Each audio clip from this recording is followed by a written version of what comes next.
കുവൈറ്റിലെ ബുബിയാൻ ദ്വീപിൽ ഇറാന് എന്ത് കാര്യം? കുവൈത്ത് സർക്കാർ ഇറാനോട് ചോദിച്ച ചോദ്യമാണിത്.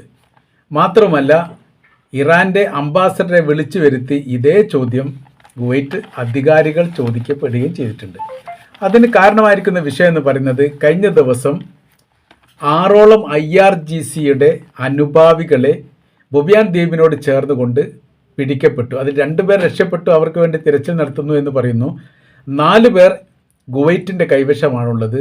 അവരെ ചോദ്യം ചെയ്യുന്നതിൽ നിന്നാണ് IRGCയുടെ ആളുകൾ ഈ രഹസ്യ കാര്യങ്ങൾ ചോർത്താനോ മറ്റോ ഈ മേഖലയിലേക്ക് പറഞ്ഞയച്ചതാണ് എന്ന തരത്തിലുള്ള വിവരം അവർ പറയുകയും ചെയ്തു എന്ന് പറയപ്പെടുന്നു.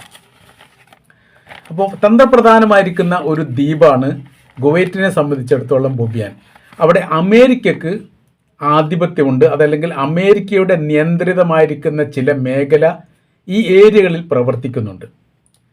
സൈന്യവും സംവിധാനങ്ങളും, അതോടൊപ്പം തന്നെ ആകാശ നിരീക്ഷണ ഉപകരണങ്ങൾ, അമ്യൂണിയേഷൻ സ്റ്റോറേജ്, റോക്കറ്റ് സിസ്റ്റം, മറൈൻ സംവിധാനം, ഇതെല്ലാം ഈ ബുബിയാൻ എന്ന് പറയുന്ന കുവൈറ്റിൻ്റെ ദ്വീപിൻ്റെ അകത്ത് പ്രവർത്തിക്കുന്നതാണ്.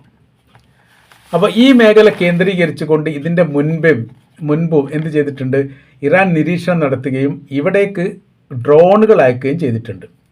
അപ്പോൾ ഇപ്പോൾ അറേബ്യൻ രാജ്യങ്ങളിലുള്ള മർമ്മപ്രധാനമായിരിക്കുന്ന അമേരിക്കയുടെ സൈനിക ബേസും അത് പ്രവർത്തിക്കുന്ന ഏരിയകളും ചോർന്നു പോവുകയും ഇറാൻ്റെ കൈവശത്തിൽ അത് കിട്ടുകയും അതിൽ ലക്ഷ്യം വെച്ചുകൊണ്ട് ഇറാൻ ആക്രമണം നടത്തുകയും ചെയ്തിട്ടുണ്ട്.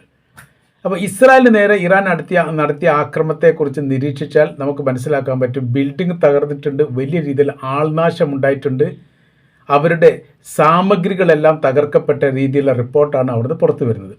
അറേബ്യൻ രാജ്യങ്ങളിൽ ആക്രമണം നടത്തുന്ന സമയത്ത് ആൾക്കൂട്ടം